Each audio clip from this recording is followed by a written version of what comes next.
ይህ አዋዜ ልዩ ሰበር ነው።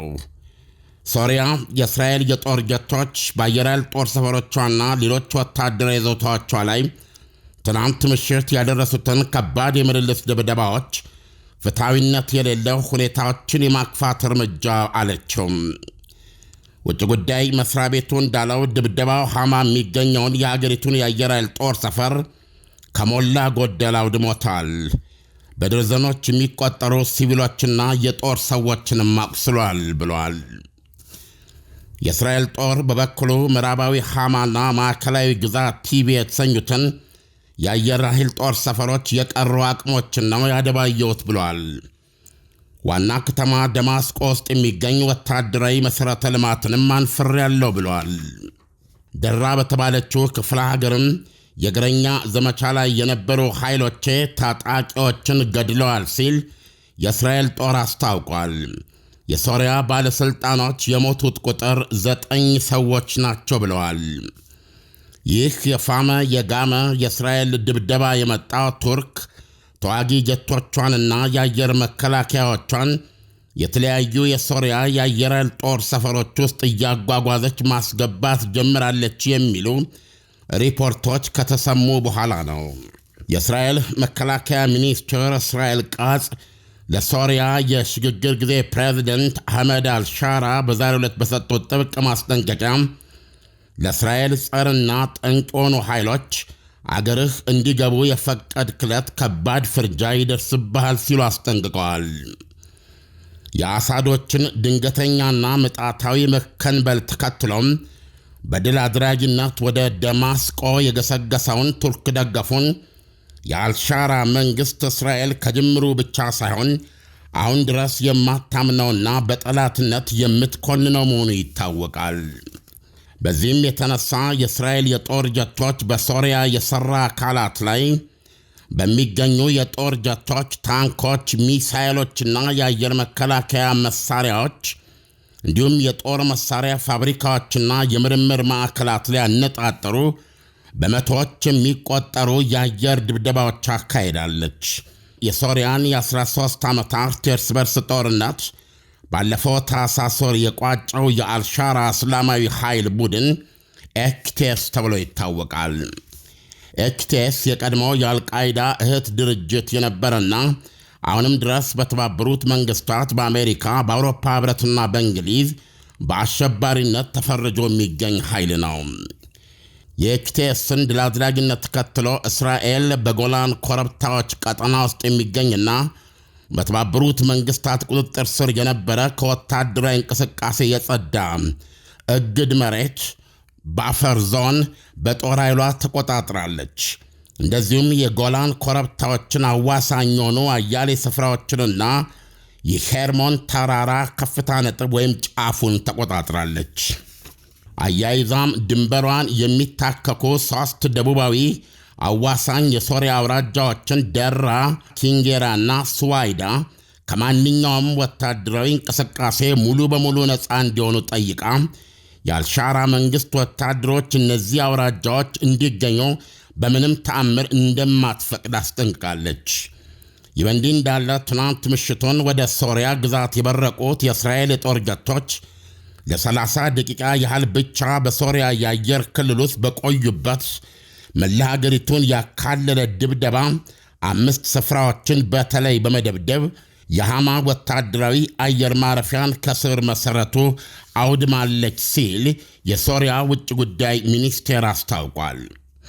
የሶሪያ የሰብአዊ መብቶች ጥበቃ ታዛቢ የተሰኘውና ምህጻረ ቃሉም ሶህር ተብሎ የሚነበበው ሰናጅ ድርጅት እንደገለጸው የእስራኤል ጀቶች በሐማ የአየር ኃይል ጦር ሰፈር የጦር አውሮፕላኖችን፣ ሐዲዶችንና ማማዎች ላይ ያነጣጠሩ በትንሹ 18 ድብደባዎችን ፈጽሟል ብሏል።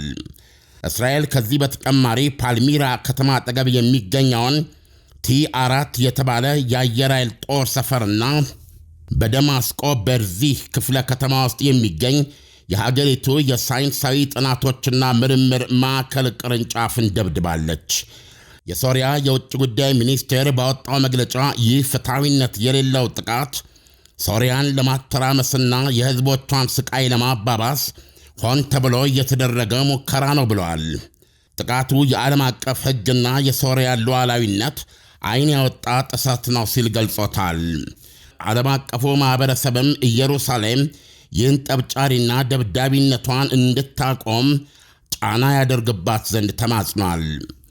ቀጥተኛ ጽሑፉን ሳይሆን በጽሑፉ መሃል የተሰወረውን መልእክት የሚያነቡ ወገኖች ደግሞ ዱላው ሶሪያ ትከሻ ላይ ቢያርፍም ይበልጥ የሚያመው ንዝረት ቱርክ ጭንቅላት ላይ የተደረገ ነው ይላሉ።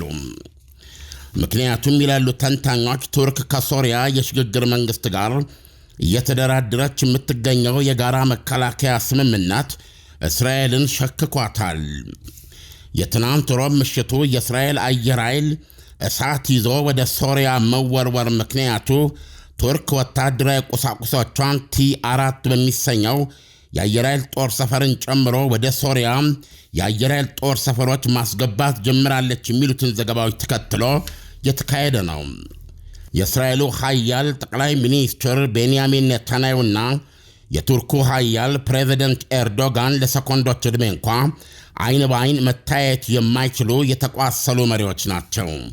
የእስራኤል መከላከያ ሚኒስትር እስራኤል ቃጽ ከቱርክ እንቅስቃሴ አንጻር ለሶሪያው ፕሬዚደንት ሻራ የሰጡት ማስጠንቀቂያ ከባድ ነው። ለእስራኤል ጸርና ጠንቅ የሆኑ ኃይሎች ሶሪያ እንዲገቡ በመፍቀድ የእስራኤልን የደህንነት ጥቅሞች አደጋ ላይ ከጣልክ የትየሌሌ የሆነ ዋጋ ትከፍላለህ። የትናንቱ የአየር ኃይል እርምጃ ወደፊት ልታደርገው ስለማይገባ የተሰጠ ግልጽ መልእክትና ማስጠንቀቂያ ነው። የሀገረ እስራኤል ደህንነት እንዲጎዳ አንፈቅድም ይላል።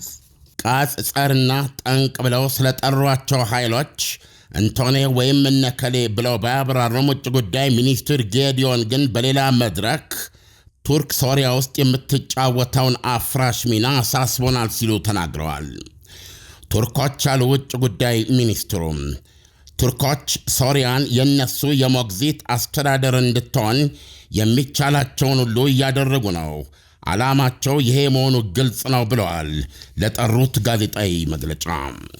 ሶህር እንደገለጸው ደግሞ የእስራኤል እግረኛ ኃይሎች በዚሁ በትናንት ምሽት ከደቡባዊቷ ደራ ከተማ በስተምዕራብ የሚገኝ ብሔራዊ መናፈሻን በመድፍ ደብድበው እነሱን ለመቅጠም የሞከሩ 9 ታጣቂዎችን መደምሰሳቸውን ገልጿል። ከመድፍ ድብደባው በፊት በደርዘኖች የሚቆጠሩ የእስራኤል ጦር ተሽከርካሪዎች ናዋ አጠገብ የምትገኘው አልጃባሊያ የሚባል ቦታ ገብተው ቦታ በያዙበት ወቅት በስፍራው የሚገኙ መስጊዶች በገባው የእስራኤል ኃይል ላይ የጂሃድ ጥሪ እንዲያስተላልፉ አድርጎ እንደነበረ ሞህር ገልጿል። የደራ አውራጃ አስተዳደር 9 ሰዎች መፈጀታቸው የሰፋ የሕዝብ ቁጣ ቀስቅሷል ሲል አስጠንቅቋል። እስራኤል በመድፍ የገደለቻቸውን ሰዎች ማንነት ግን እነከሌ ወይም ይሄ ቡድን ሲል አልገለጻቸውም።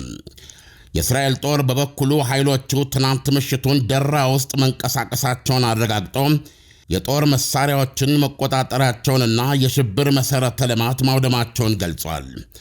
ሲቀጥልም አያሌ የታጠቁ ሰዎች በስፍራው ላይ የነበረው ኃይላችን ላይ ተኩስ ከፈቱ፣ ኃይላችንም የአጸፌታ ተኩስ መክፈት ነበረበት ብሏል። በዚህም ከምድርና ከአየር በተቀናጀ የአጸፌታ ምላሽ አያሌ ታጣቂዎች ተደምስሰዋል ብሏል። ጦሩ በመግለጫው ሶሪያ ውስጥ አንዳችም ወታደራዊ ስጋት እንዲፈጠርብን አንፈቅድም ብሏል። ይሁንና ቱርክ ሶሪያ ውስጥ እያስፋፋች ያለችው መዋለ ንዋይም ለእስራኤል ሌላ አይነት ስጋት እንደሆነ ይነገራል። ክልላዊ ወታደራዊ ግፍጫ የመከሰት ዕድሉ እያደገ ሶሪያም ተመልሳ የውጭ ኃይሎች ጡንቻ ማፍታቻ ዳግማዊ ጦር ሜዳ የመሆን እርግማኗ እያገረሸ የመምጣቱ አደጋ ፈጧል ይላሉ ተንታኞች። ይህ አዋዜ ልዩ ነው። ሰምተዋል። አፍሮ ሆሊላንድ አስጎብኚ የኢየሩሳሌም የትንሣኤና የእርገት ጉዞ ምዝገባ ወደ መገባደዱ ስለሆነ ያቀዳችሁ ሁሉ በጊዜ ኑ ይለናል። ለትንሣኤ ከሕማማት እስከ ዳግማ ትንሣኤ ለ13 ቀናት፣ ለእርገት በወርሃ ግንቦት ለ8 ቀን በተመጣጣኝ ዋጋ ተመቻችቷል። የሰላም ሁኔታ አያሳስቦ። የምንጎበኛቸው የጉብኝት መዳረሻዎች በሙሉ ፍጹም ሰላም ናቸው። አፍሮ ሆሊላንድ አስጎብኚ ላለፉት 14 ዓመታት ለምርቃትና ለምስጋና እንደሚሰራው አሁንም እኛ ወላጅ ዘመዶቻችሁን በእንክብካቤ እናስጎበኛለን፣ እናስተናግዳለን። የእምነታችንን መጀመሪያ ቅዱሳን መካናቶች በአይን እንደማየትና እንደመርገጥ ምን ደስ የሚያሰኝ ነገር ሊኖር? ለወላጅም ከዚህ የሚበልጥ ስጦታ የለም። አፍሮ ሆሊላንድ አስጎብኝና የጉዞ ወኪል አድራሻ ቦሌ ሞርኒንግ ስታር ሞል 2ኛ ፎቅ። አሁኑኑ ስልክዎን አንስተው ይደውሉ። 0988 18 18 18 አይጠፋዎትም። በውጭ ለምትኖሩ በዋትሳፕ 0930 01 1998 አፍሮ ሆሊላንድ አስጎብኝና የጉዞ ወኪል